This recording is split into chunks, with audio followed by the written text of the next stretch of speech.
দুখ লাগিছে আমাৰ। তেখেতসকলে কি ক'ব বিচাৰিছে?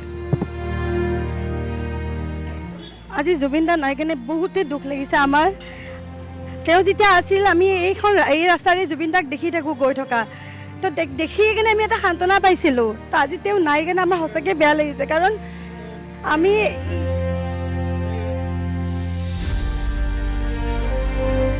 আজি তেওঁ নাই কাৰণে আমি সকলোৰে আমাৰ ভাল লগা নাই।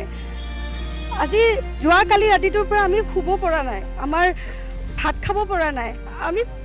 তেওঁক আমি শুনা নাপাওঁ, গানটো ফিল কৰিব নোৱাৰিলোঁ, মানে বুজি নাপালোঁ, কিন্তু তেওঁক যেতিয়া চাওঁ আমি, তেওঁৰ যিটো অংগী ভংগী সেইটোৱে আমাক বহুত প্ৰেৰণা জগাইছিল।